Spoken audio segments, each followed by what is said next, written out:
Hello, and welcome to A Reader's Paradise. I'm your host, Earl Sewell. This is a great place to hang out if you love hearing literature performed for you, as well as hearing author interviews.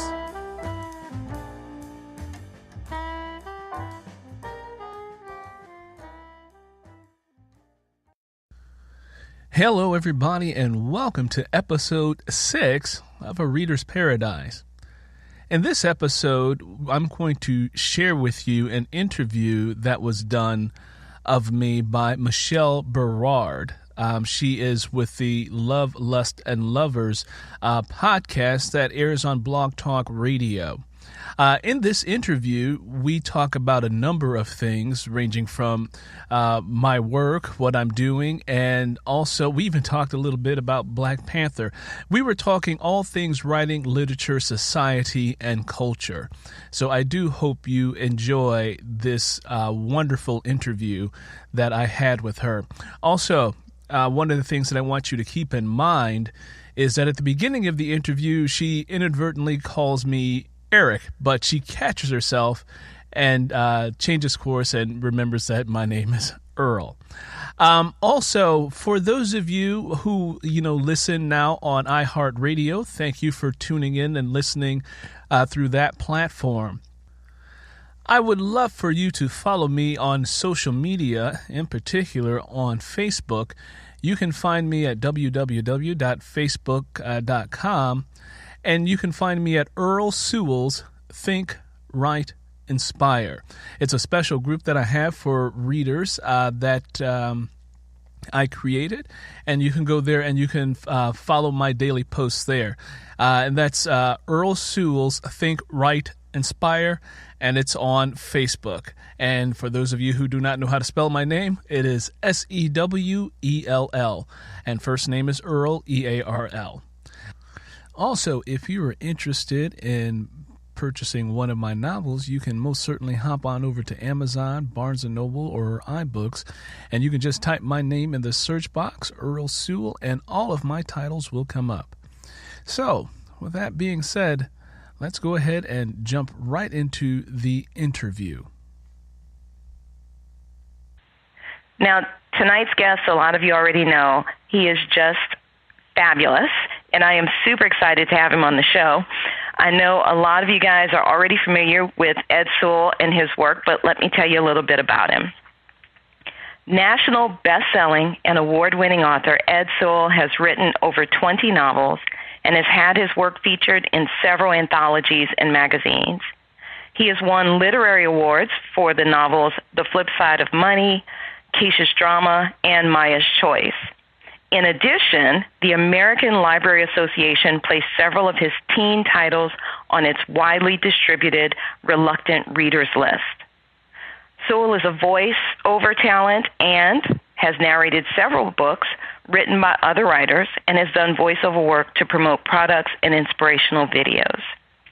He earned his Bachelor of Arts from Columbia College in Chicago and has a Master of Fine Arts in Creative Writing from Goddard College.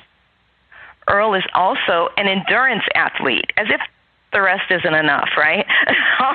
Also an endurance athlete who has finished several marathons and Ironman, it was 70.3 triathlons. I don't even know what that is. That's like crazy, fancy, strong people stuff. And he's also completed a cross-country bicycle tour from Red Wing, Minnesota, to Bar Harbor, Maine. What a lunatic. Oh, my God. So, with no further delay, let me welcome Earl Sewell to Love, Lust, Lovers. Welcome. Thank you. That's funny. Yeah, 70.3, just for clarifying, Ironman 70.3 is only half the distance. So it's 140.2 is the full distance. And just so you know, that's in mileage. So the 70.3 is, I'm doing 70 miles in one day between the swimming, biking, and running. So it's a 1.2 mile swim, a 56-mile bike, and then a 13.1-mile run. But I'm working Holy up moly. to the full. Holy working moly. up to the full, which is just double those distances. I know. But it's Just want you to know, you've already blown my whole excitement for the week because I got to the gym and did, a mile on a treadmill 3 times this week. You're totally bumming me out. I feel like such a wuss right now. I don't want to bum you out. You have succeeded in bumming me out, and we haven't even talked for 4.5 minutes yet. I just want you to know. Okay, I'll bring you back. I'll bring you back. I'll bring you back. Well, I am so excited to have you on the show, and I'm going to tell you why, because, you are such a versatile writer, and you happen to be an Iron Man, so, we're not going to even get into that part yet. But you have written young adult fiction, urban fiction, and your novel that's due out, next week, I think it is historical fiction. Yes. So you're versatile, but you're also prolific. You have produced more than 20 novels, and that just blows everybody's mind who hasn't done it, right? Some of us haven't gotten one novel out the door yet. How did you start writing? Yeah, I have a whole lot going on in my brain. It's an interesting place living inside of my head. But it's a dangerous place. But I got started writing. Well, first of all, before I became a writer, I was a reader. And so my love of reading started with my mother. When I was a young man coming up, my mom and we would always sit around and read. And so she loved reading classics like The Three Musketeers, Little Women. We read Les Miserables together. We read Moby Dick together. So she started a love of reading for me, and it was our way of connecting and talking about literature and those sorts of things. And so out of that love of reading grew this idea. It's like, wow, that's a good story. I think I could write one like that. And I just started writing. I started first I started journaling. I started keeping a journal because guys didn't want to call it a diary.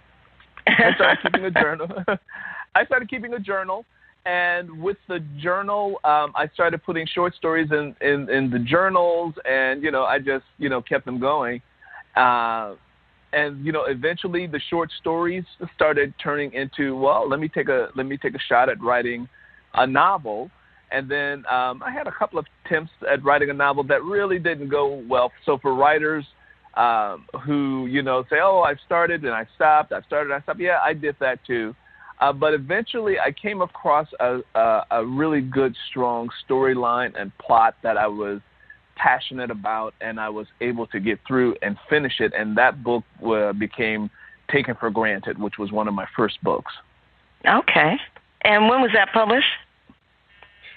Oh, I'm going to date myself here. It was first published in 1999 as a self-published book, as an independently published book.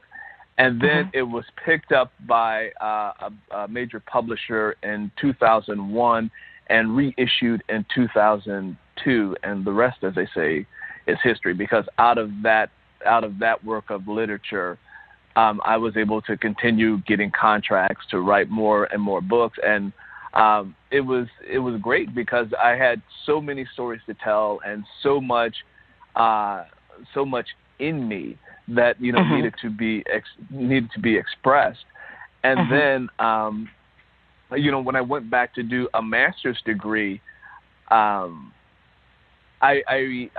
finished the master's degree in 2015. So this is real recently that I went back and did the master, and I studied writing even more in a community of writers, and I came into the program already published. And so what the professors there and instructors did, they helped me to grow and to expand even more. So in the program, I became, in my opinion, an even better writer because I was exposed to writers from around the globe, and I really looked at writing differently. So I learned about writers from India, writers from Africa, writers from Australia. I mean, just really writers from the islands that I had never heard of here in the States, but I got exposed to them and learned a lot about how the human condition is so timeless.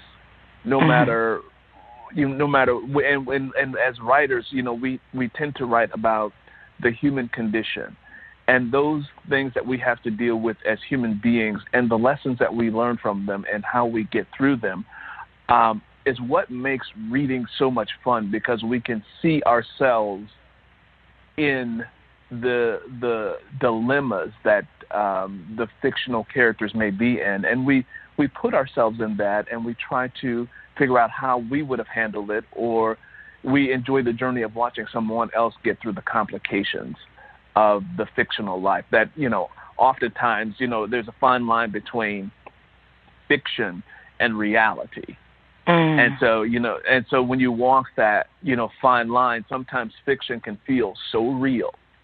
And then sometimes you have to remind yourself this is fiction, but then again you have to say, well, is it? Yes. So let me ask you then, you've written all these different types of books. What's your favorite genre to write? Right now, since I'm kind of like in a historical fiction kind of thing, I'm finding that to be very, very fascinating as a black man in America, and going back and telling the stories or the types of stories that should have been told 100 years ago, or that did, we have the Harlem Renaissance and all of that, but still, ironically enough, the Harlem Renaissance, a lot of the books that were published there were for primarily a white audience, because during that time, most black Americans were illiterate. They did not know how to read. And so, but that did not mean that they did not have stories to tell and things to share.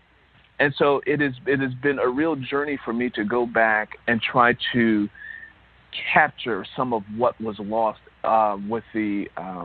with our American experience here, but told from our perspective and not told from the perspective of someone coming from the outside looking into it.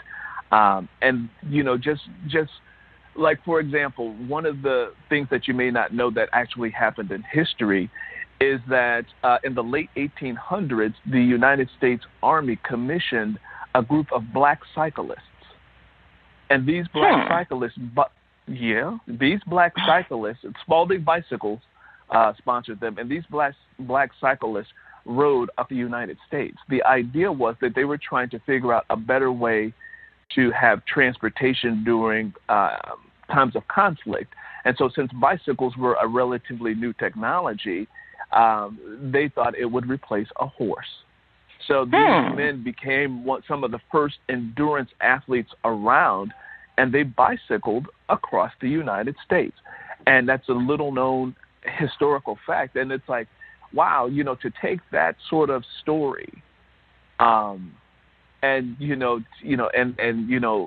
tell it, have some of that wonderful, truthful history in there, but then to create, the fiction out of that. And, kind of like Black Panther, to take some of the actual truth about culture and fashion and things that, are actually exist in Africa, but then fictionalize it into this world of Wakanda. So that's why I say, it's really exciting to write in this genre. But of course, I still love writing young adult. I still love writing mainstream fiction. I really love to tell a great story. And in my opinion, if you can tell a really good story, it doesn't matter what genre it is in or what time period that it takes place. If it's really good storytelling and it speaks to that thing of the human condition, it's timeless. Like Charles Dickens' A Christmas Carol. It's timeless. Although not my favorite, Charles Dickens. No, not your favorite Charles Dickens. Okay. But, no, you know what? You know what? Everybody's got their favorite something, their favorite Shakespeare, their favorite Charles Dickens, their favorite Zane, whoever. You know what I mean? But yeah. Everyone has their favorite. But again, even if you look at Herman Melville's Moby Dick, I mean, dealing with a complex character, or August Wilson's Fences, the play Fences, the story of that, and having such a complex man that I think with the character there, everybody could relate to him. Even in Baldwin's Native Son, there's just something about really good literature that just sticks with you. The storytelling and the lessons learned out of it. There's just something about it. And when a writer takes the time to really understand the craft and really understand human behavior, the human condition, human history, it becomes such a part of you that or at least it has become such a part of me that I can't explain.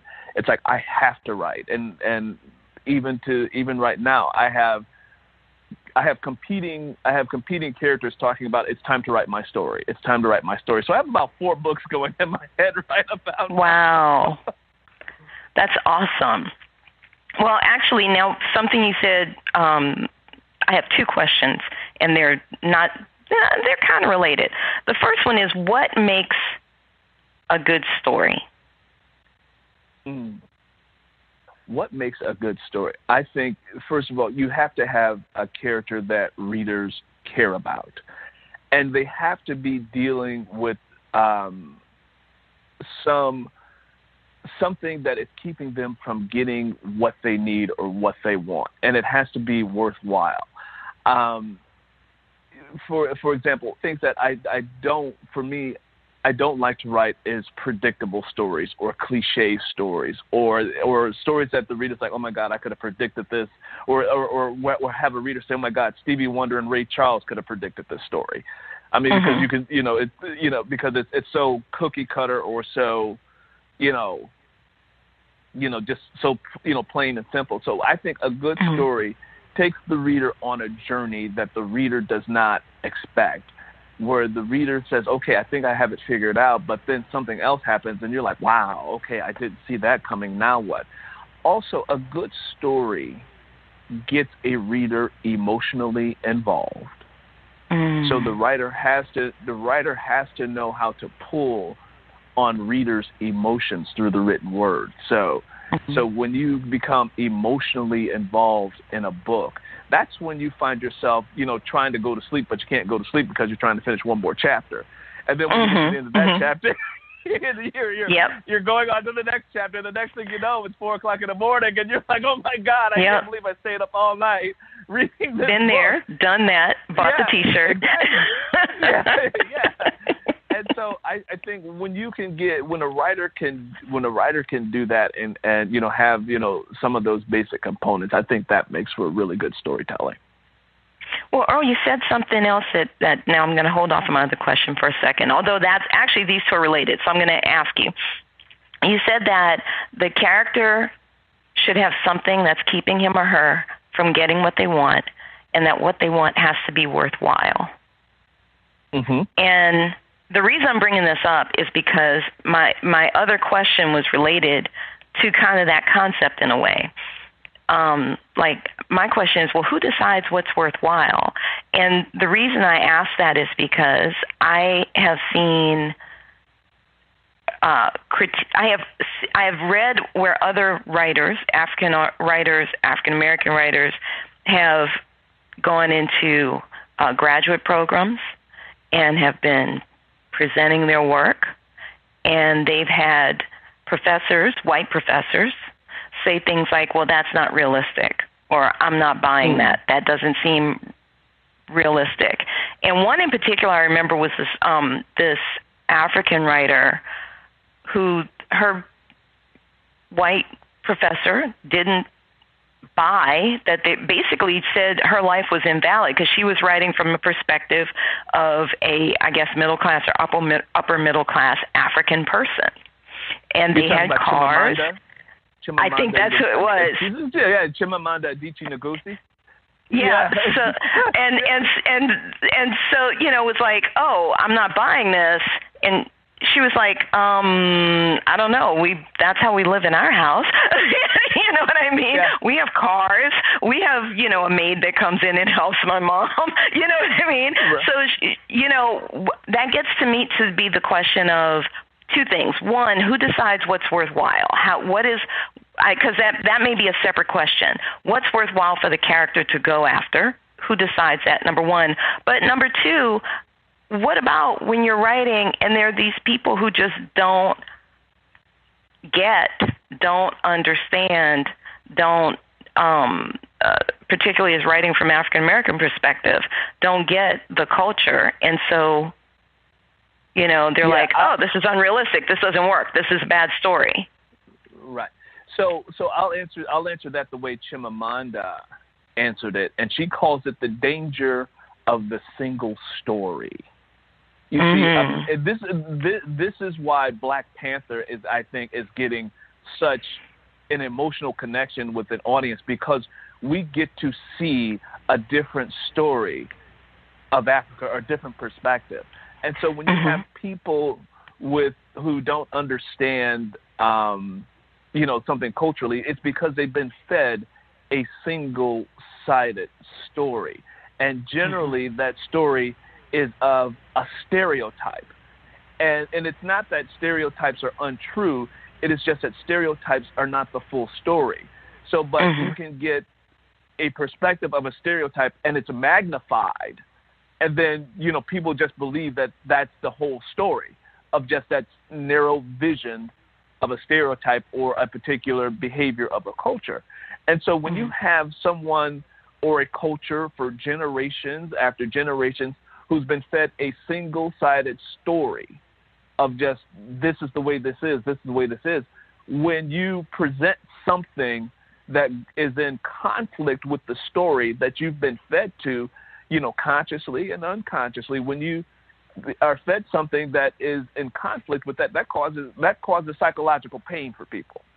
Because now they have to go through a process of unlearning. For me, with the graduate program that I went through, I even had to go through that as I began to read African writers or writers from India. I knew nothing about them except for what Western civilization has told me about it. You know, what Western civilization has told me about, you know, people of Asian cultures, that, you know, they're gifted in math, or, you know, they're great martial artists. That's the single story. That's the single story. But then when you go and you read, you know, Amy Tan's Joy Luck Club, or, you know, someone, you know, from that background, and you get their perspective of their way of life told through their eyes, well, then you get a different side of that. And you're not being spoon-fed.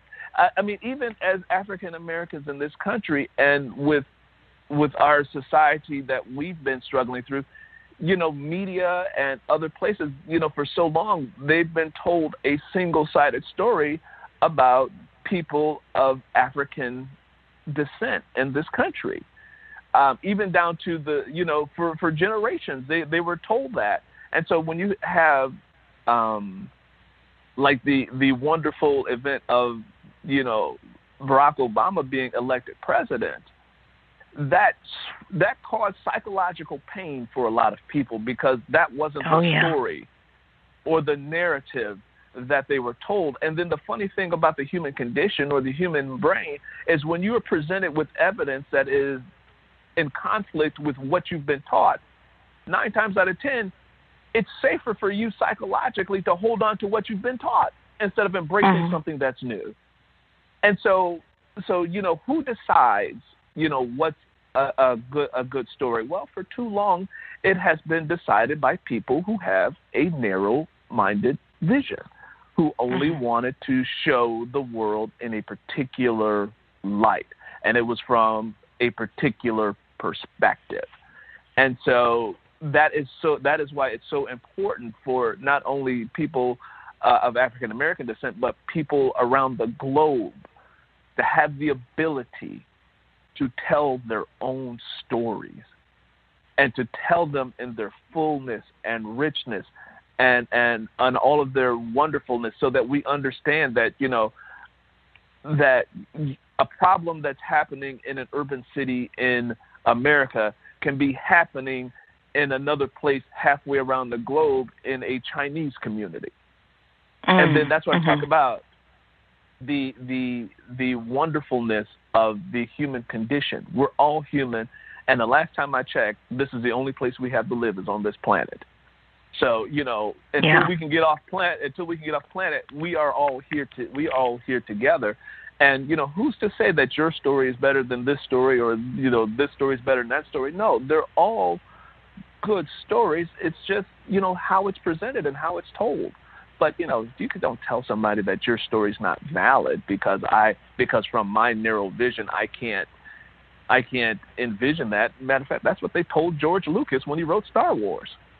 And look what happened. Yeah, look what happened. A whole couple of generations of geeks later. Right. And I am one of them. Right. And so that's the thing with our world and even our history. When we look at the version of history that Westerners are taught, it's a very watered down version of history. It is a convoluted version of history. And then by the time you start, and then we even as adults have to unlearn the history we've been taught. That's why another movie like Hidden Figures was so big. Oh yeah. Yeah. So there you have it. I mean, and I think we're in a stage now, especially as the world becomes more connected technologically, and more people have a chance to produce work and tell work, or to showcase, storytelling and narrative. It just opens the world up to get like, wow, I was never told this. As a matter of fact, I have friends who are teachers in the South today, and one teacher in particular told me that the only history that they get down there that has anything to do with African Americans is Martin Luther King. That's it. And you have a generation of people who are not from our culture that only knows one thing about it. That's been taught, and that's by design. Right. So there you go. So I'm getting off my Black Power thing now. Oh, but you know what? You're like preaching to the choir here. So there are a couple of things here. One, growing up down south, you are 100% correct about that. I noticed that friends from New York, friends from California, they get a different type of education, particularly out here in California, because I mentioned that I reload out here. There is a really interesting, it's kind of a nanny state, but there is a really interesting educational dynamic here. And I feel much better about my son's education out here certainly than in Georgia. But I didn't go to public school. I went to Catholic school. So I actually had, or for many years went to Catholic school. And so I think I had a little bit broader education than my cohorts in public school at the time did. I think the educational system does a lot of disservice to us, but it's interesting to see how it's different from place to place. But I mentioned being from Louisiana because your character here in this book that you are releasing soon, on the 24th, right? Yes. These are fair-skinned people, not unlike our folks down there in New Orleans, a lot of our folks down there in New Orleans, who are they are concerned with keeping the color in the family, as we say. Tell us the premise of this. Tell us about this book that's coming out, because I am fascinated by this story. I started listening to it. It's wonderful. It's wonderful. So tell us the premise of this particular story. Sure. Lenny Gray is what I found is that let me get it right. So one of the things that I also do is I teach. I teach literature at the college level, and so sometimes on the side I've taken on clients who write memoir, and so whenever I teach memoir, I say, I tell the writers, I said, think about 150 years into the future. What would you want the future chapters of your DNA to know about this chapter or this period of your life, of the DNA's life? And so I also asked them, how far back in your family history can you go? Can you go back 50 years? Do you know who the people were that lived? And, people, they go, well, can you go back 150 years, 200 years? What about 300 years? And most of us can't go back that far and know who those people were. But what we do know is that somebody lived, and they did not get taken out by disease. They did not get taken out by war. They did not get taken out by accident, or animal mauling. Somebody lived, and we don't know who they were. So I ended up deciding, when I decided to write Lenny Gray, I wanted to dig into my family history. So I went and did the DNA ethnicity test through Ancestry.com. Oh, okay. And so when I did the ethnicity DNA test through Ancestry.com, a whole lot of stuff came back. Yes.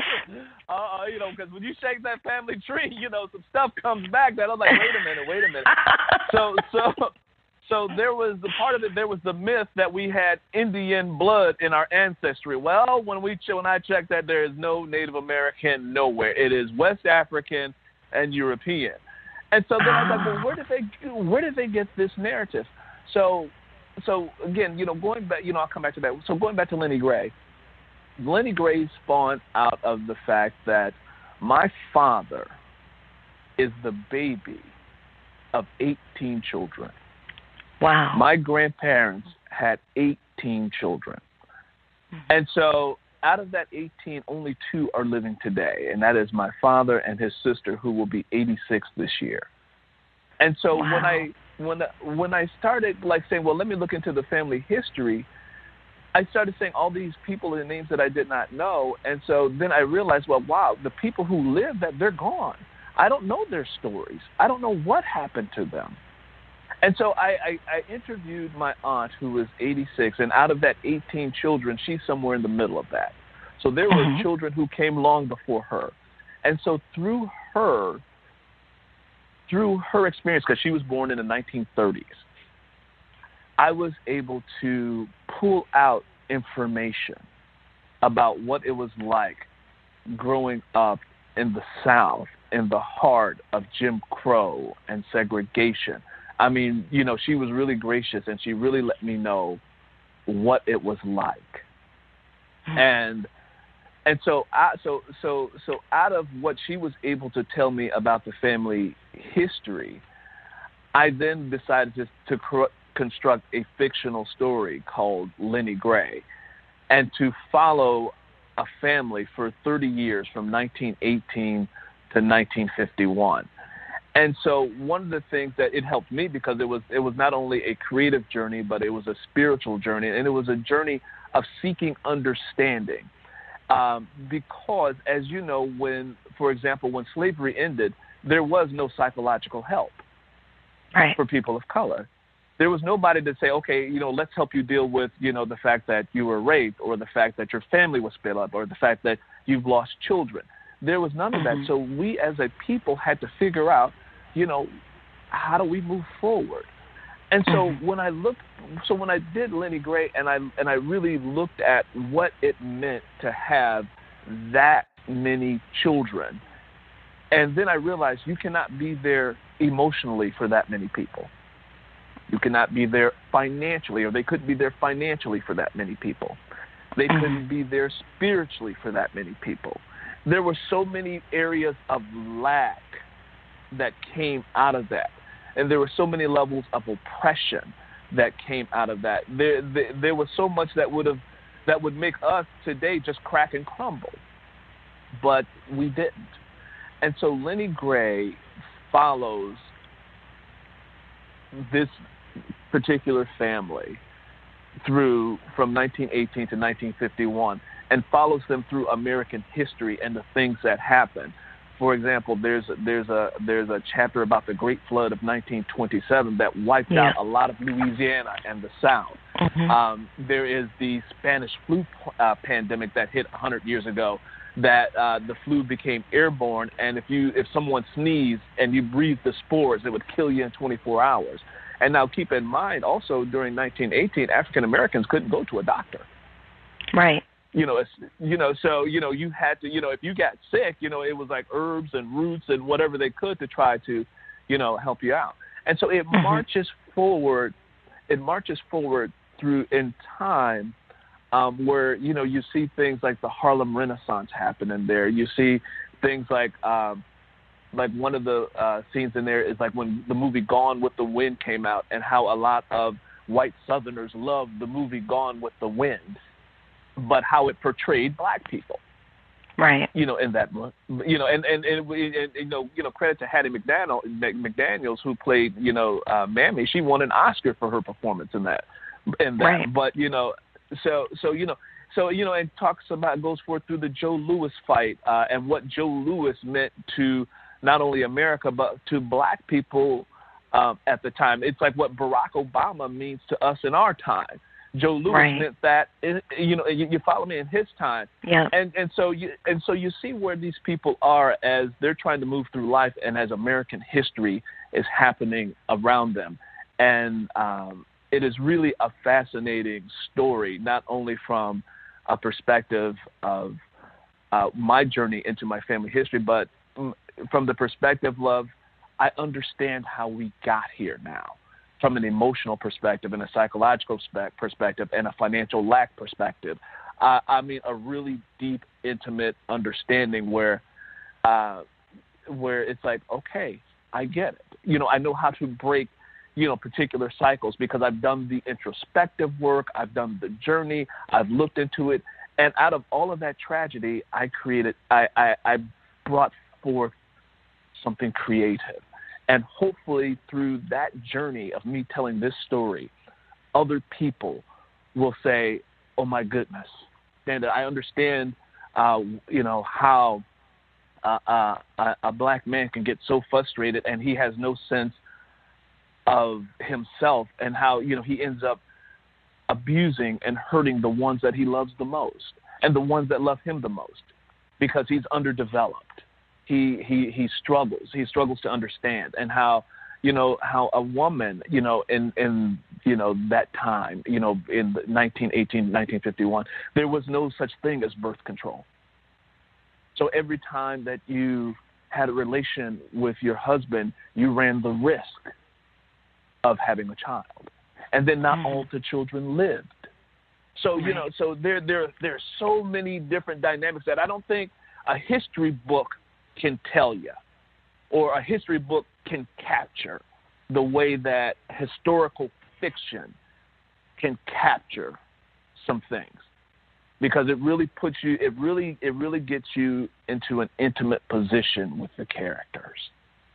Well, I know that was a long answer, but I hope that was no. Okay. That's an amazing answer, and I understand that, because history books can tell you about something, but fiction helps you.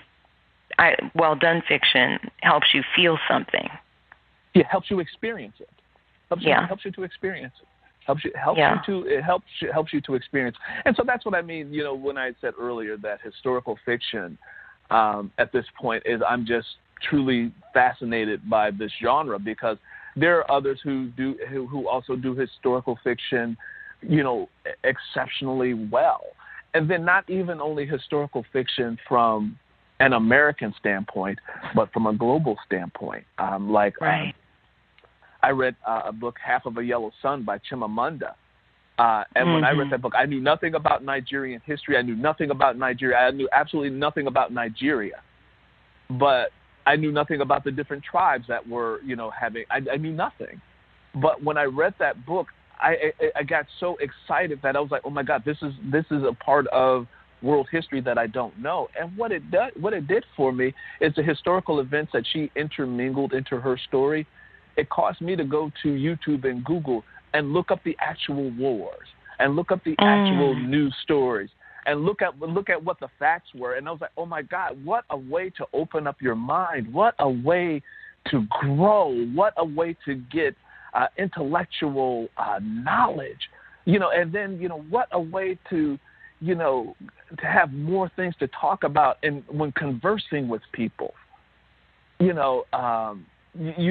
have such a different perspective on the world, and you don't have to depend on the Westerner's view of the world.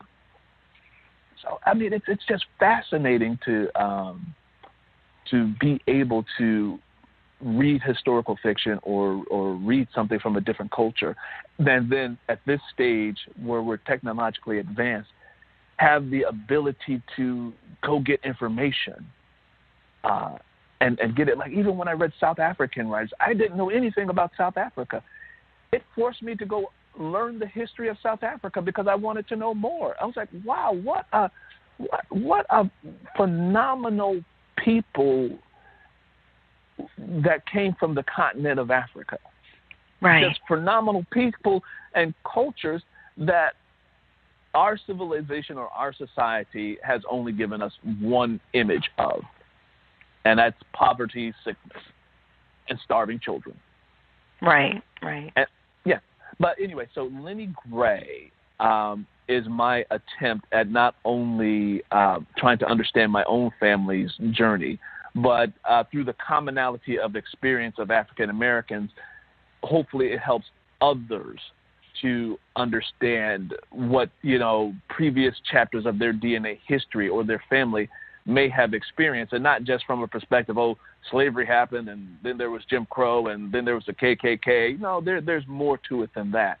And while we're on the subject of historical fiction, especially African American, I would encourage your listeners, at some point in your lifetime, visit the African American Museum in Washington, D.C. It is life-changing.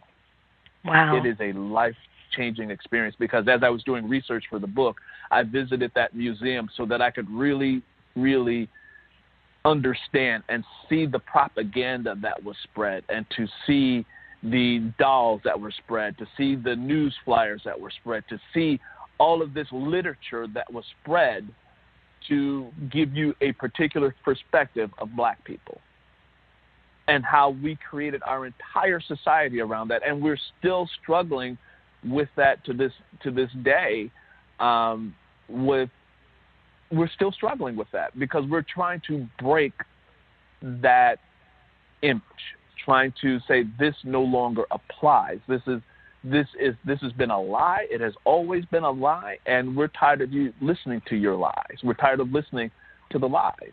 And I think we don't want to say it in a violent way. We're just saying we want to shine truth here. Truth. And it's time for truth. Sorry, but it is time for truth. The lies have lived for hundreds of years. There you go. Well, truth will out eventually, right? Truth eventually always wins. Yeah. At least that's what I hang my hat on. That eventually truth will come out. Hey, let me pause for a second here. It looks like we might have a caller, area code 404, Scenic Atlanta, Georgia. Okay. Do we have a caller at 404 who would like to ask a question or make a comment? Yes, you do. Hello. Hello, caller. What's your name, or if you want to share your name with us? My name is Raquel. Hi, Raquel. Do you have a question for the author? Well, basically not so much of a question, but I just wanted to say that I appreciate the knowledge that you're expressing to us. Oh, well, thank you so much. Well, thank you so much. I think it also, I agree with you. It is much needed, and again, it's about growth and learning. It's about feeling pride in who we are, and I think for so long we have had a a shared commonality of experience that we are less than, and that just can't hold true. That is just not true. We can only feel less than if we feel it within ourselves, and when we break that within ourselves, then we change not only ourselves, we change our family, we change the world. And one of the tools that helps us to break that within ourselves is to be able to see us, in literature and film and plays and media, is to be able to see ourselves differently. That's my comment. Well, thank you. I appreciate it. Thank you, Raquel, for calling in and listening. Thank you, Raquel. Thank you. Mm-hmm. Now, Earl, you mentioned something, and I'm going to go back to that because you said about seeing ourselves. We've had that kind of theme. We were talking about Black Panther. We were talking about seeing ourselves in literature. And there's some argument out there, I think between mainstream, what you might call mainstream authors or mainstream writers and urban authors, particularly urban authors who write more what you might call street lit, right? And that debate is, does it serve us to see ourselves in street lit, to see those stories reflected as well as what you might call historical stories that are maybe more accurate to the condition that we came from, or even aspirational lit, if you will, or movies and so forth. What's your thought on that?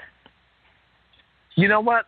My thought on it is, if we have the ability to tell the story from our perspective, and if the story teaches us and helps propel us forward, then I say all for it. Yes, there's nothing wrong with it. Now, what I will say is, if you write the urban literature, don't fall into the trap of selling a stereotype.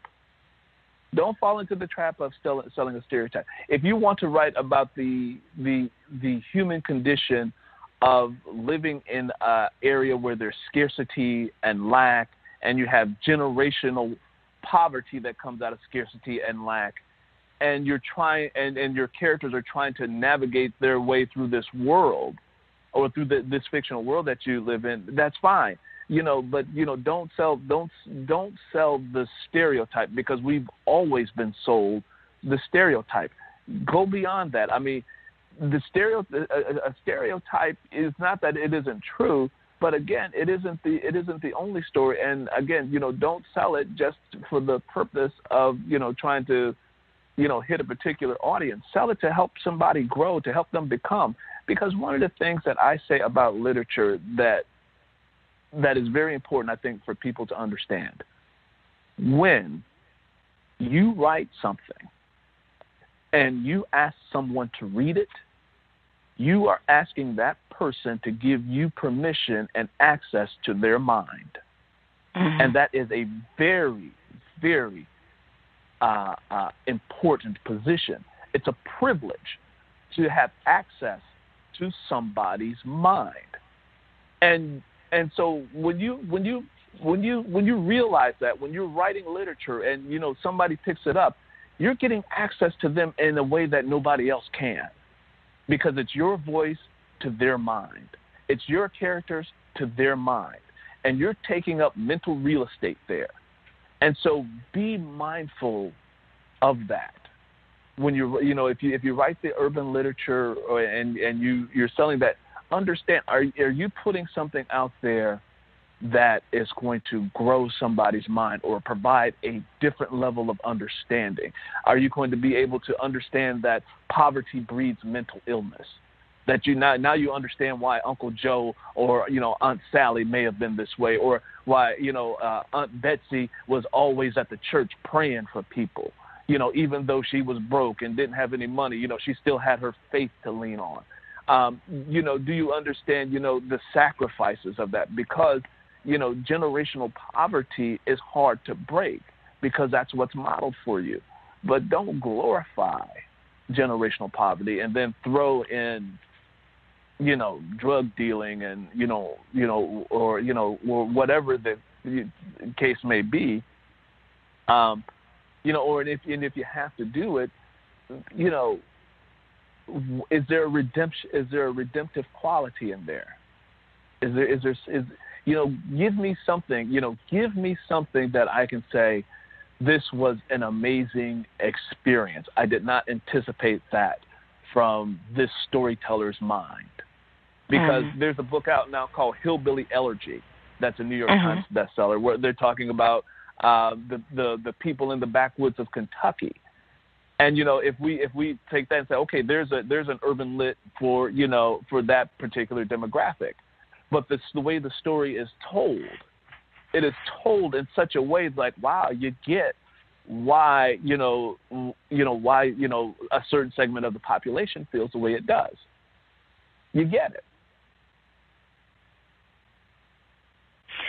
So I'm going to give you a little bit of pushback here, and I'm going to tell you why. What about the concept of just pure fiction? Do Black people not get just pure fiction? Like, we just want some made-up stories. White folks have stories about gangsters. They have stories about, all these different other kinds of characters, and that's okay for them. Do we not get that? Is there a reason that all of our stories have to be, there's a lesson and there's some redemptive quality, whatever. Is that necessary for our stories as opposed to, I think other folks' stories? Yeah, I think even in other folks' stories, there's always something to be gained out of storytelling. I think that's the purpose of storytelling.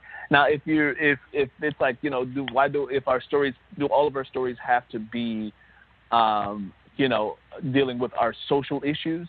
No, absolutely not. They do not. I mean, you can write stories that have magical realism in there that are fun. You can have stories that go into the genre of horror or science fiction, or there's so many other ways that we can be as creatives and be creative in other genres. But regardless, if you create a science fiction story and you're creating the Black version of Buck Rogers, Buck is going to have some problems that he's going to have to deal with, either with personality or other people or the human condition. You can have a guy that's running around in a spaceship and still have problems with relationships.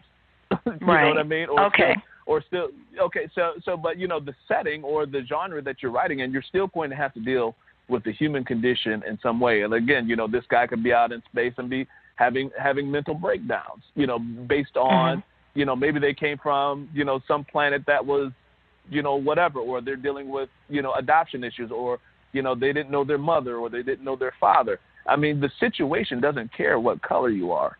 It's a human condition.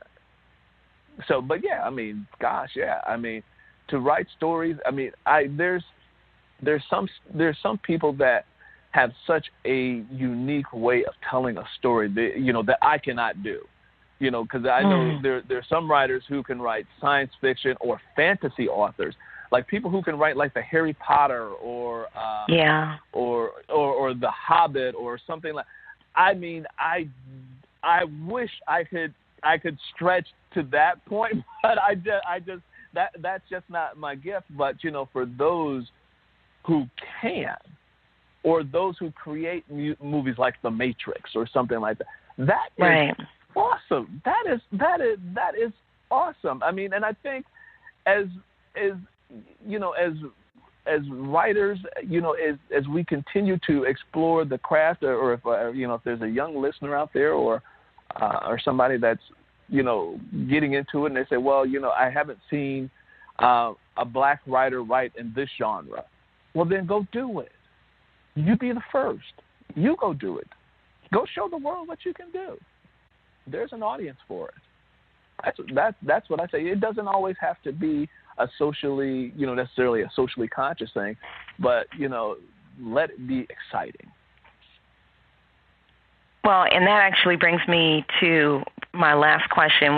We're just almost at the top of the hour. So I do want to ask you, this is Love, Lust, Lovers, late night literature. Yes. So talk to me about some of your racier scenes in some of your books. Sure. So of course I have, intimacy in humanity is nothing new.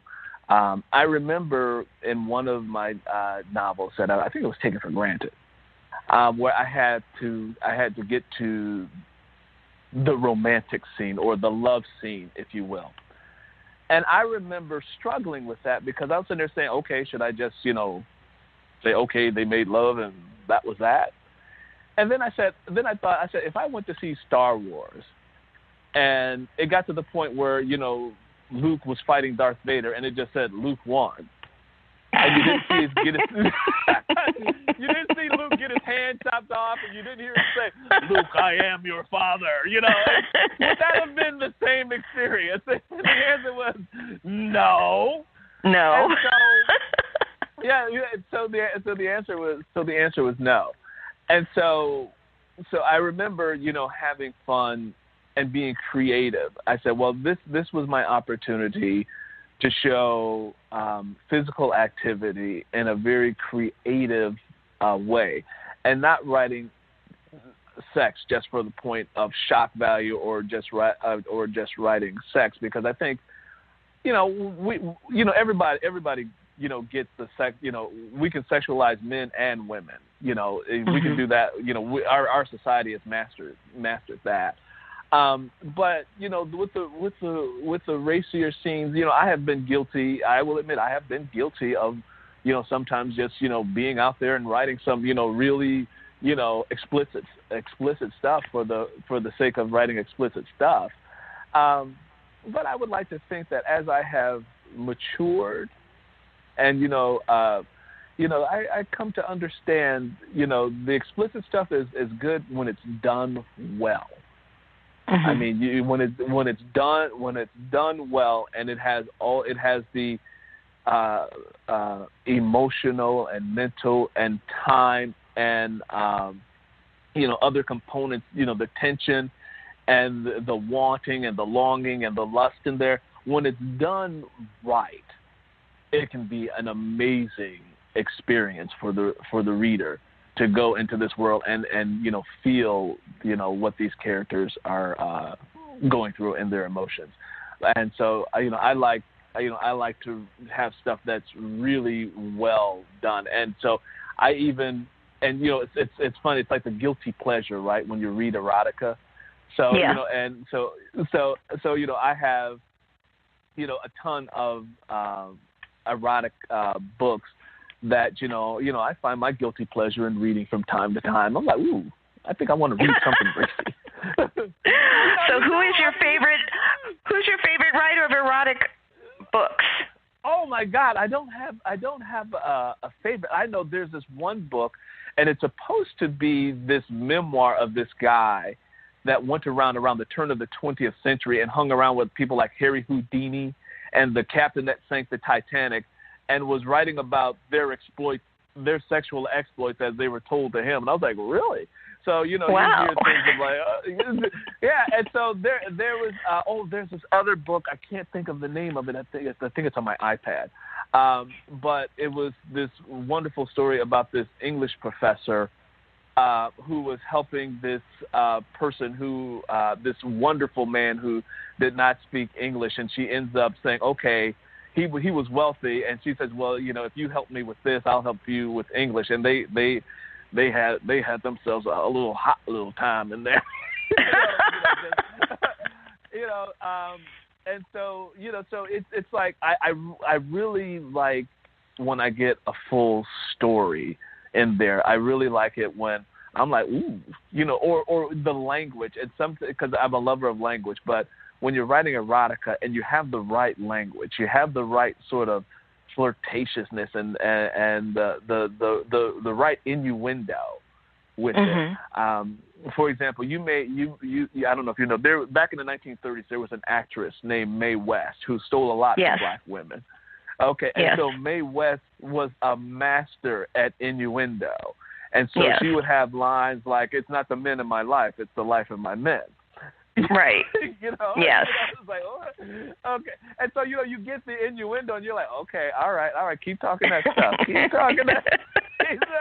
You're going to have to pay up. You keep talking that stuff. So I like, for me, I like the fullness and richness of language. When you're writing erotica, I like when you give me the right language to go with it, because when you use vocabulary in a way that is unexpected, but you get it.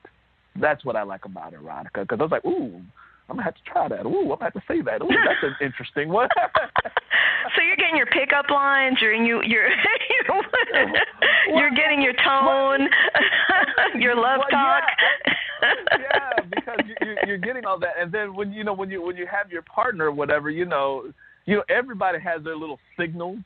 When they're like, hey, tonight's your night, and so wouldn't it be fun if you're reading something and you came up with a new signal or a new phrase or something like that you could come up with where your partner will be like, wait, what? Did you And then you're like, all right, okay, and then because when two people are together like that, when they're making love and they're exploring each other, that's our playtime. That's our adult playtime. That's when we get to be kids again. That's when we get to be kids. We get to be vulnerable. We get to have a lot of fun, and it should be fun. I mean, it should be fun. It should be playful. There should be innuendo. There should be all of the touching and exploring and all of that, and it should be done, and it should be fun. I mean, nobody has to say it has to be boring, and it's like, because sometimes you may have a partner where you see him come, you go, oh Lord. Is that oh Lord I don't know what to expect, or oh Lord no? Like oh Lord, oh no, here they come.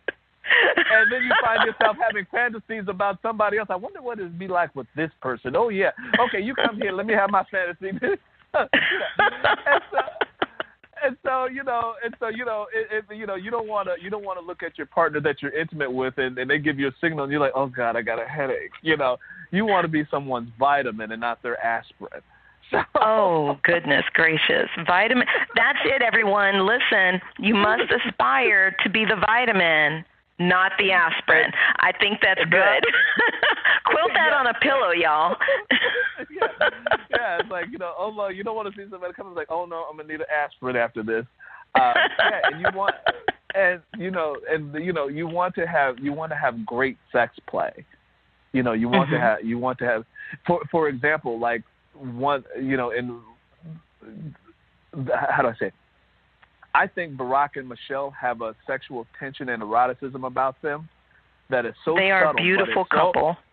It is so high, because when he holds that woman's hand and she takes, I'm like, you just feel it. There's they are in love. You know that, and you feel that energy with, and then you get, sometimes you get jealous, like, I need to go find my Michelle. You could just tell, even the way when they dance together. Yeah. You can tell that they were comfortable with dancing together. Like if she stepped into his embrace, she was comfortable with, resting her cheek on his shoulder. Yeah. Or it was just like you just knew. And when he couldn't sing, but he sang Al Green anyway. It's like when he says, "I'm so in love with you," you just like, you know what? You can't hold a note, but I get it. That's okay. Listen, I agree 100% with you about that, about that particular first couple. Their love was so evident, and I do think that that's something that you strive to see in a good love scene, whether it's on screen or in a book. You want to see that not necessarily the comfort, because especially if it's their first time together, there's not a lot of comfort, right? Because you don't know this person, you haven't learned their rhythm yet. But after you've been with someone for that many years, You should. Yeah. You want to still have the crackle, the electricity, but it should be a comfortable kind of electricity. And not a routine or boring one. And so one of the things that I know, I've talked to book clubs about this, they're like, well, how do I make my relationship a little more hot? I say, you ever bring the erotic novel to bed and read to each other? Try that. And say, ooh, bring the erotic novel to bed with each other and says, okay, let's read this together. Let's sit up under the lamp and let's read this. Get your little glass of wine, read that.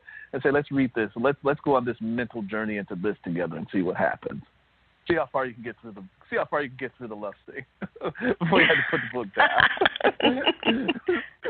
For those that say, okay, them words right there, you need to start practicing. Let's practice. That's awesome. And for those of you who are thinking that you can't get through an entire book, there are erotic short stories too. It's not just all novels, right? Right. Or poetry. Or poetry. Performances. Yeah. Well, you can get through some poetry stuff. You're like, what? Yeah, like one of the old school ones that I like is spoken word. It's Coco Brown, that sundress. I don't know if you ever heard of Coco Brown sundress. Oh yeah, yes. Oh, you remember that? You're talking about yes. The way you looking at sundress. Yeah, buddy. They still have odes to sundresses in hip-hop songs right now. So the sundress has inspired many, many words. Yeah. So when you start having that stuff, you're like, yeah, okay, and it's like I said, it's playful, it's innuendo, it's all of those, it's that subtlety, and for the mature, when you get it, you're like, yeah, okay, I got you. And then of course what that does is it stimulates the mind, which is the biggest sex organ, your brain. Can you take me there without even touching me? Can you just make me imagine what it's like? And that's what we all do, especially if we're still in the dating arena and we're trying to figure someone out. We look at people and we go right there. We try to imagine what this new lover may potentially be like. But sometimes we're disappointed. But,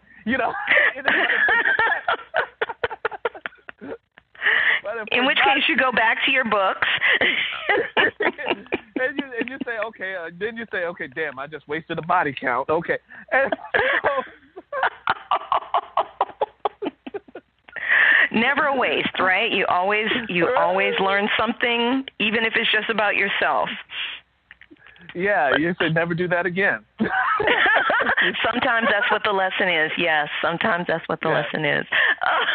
So let me ask you, what is the hottest scene that you have personally written? What book is it in so that everybody can rush out and get it if they haven't got it already? It would be Taken for Granted, and it would be the love scene on the jet ski in the middle of the ocean. Okay, I'll stop. Okay, I've been jet skiing once. Recently, because when in Cali, do as the Cali people do. They like that outdoorsy stuff. And I'm having trouble imagining that. I'm going to have to go get that one. You got to go get that one. And you're going to have to read that one. And you're going to have to say, okay, didn't see that one coming. And then I can say, okay, something new. Add to my list of things to try here in Cali, right? Well, keep that business to yourself. Well, I'm at the jet ski. Okay, so everybody go out and go ahead and get that, because we want the hot scenes. That's what we're interested in. Right. So do you have something you'd like to read for us? Oh, yeah, please.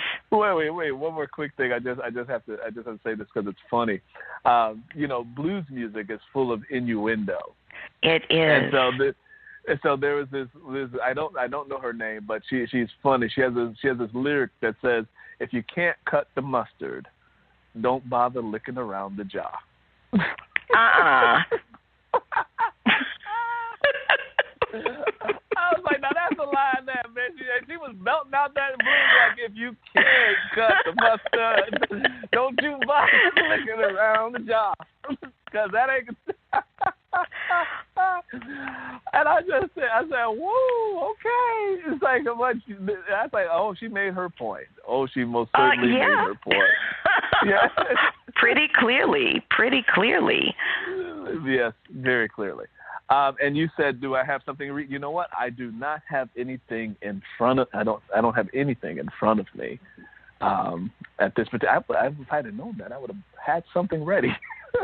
Oh, just thought I'd ask. So we went over a little bit. I'm sorry. I usually try to keep this really close to an hour, but you're just so much fun. I've enjoyed this conversation. You are absolutely fabulous. And so why don't you tell everybody what you've got going on right now that you want them to know about? Sure. Right now, the biggest thing is Lenny Gray. My next book is coming out this week. I'm finishing up the audio book on it. Actually, I'm done with the audio book, and so that's just waiting to go on sale. I really like the performance that I give on the audio book. I hired a voice coach to learn how to do that. And as you said earlier, I'm doing voiceover work for other authors, which is a lot of fun, bringing literature to life in that way. And then also, I have a young adult book that I'm working on. I have another adult book that I'm working on, and I have another adult series that I'm working on. So I have a whole lot of iron, in the fire. I love the craft of writing. I love the art of storytelling. And to all of those who listen, who've read my work, who've supported me over the years, I appreciate you.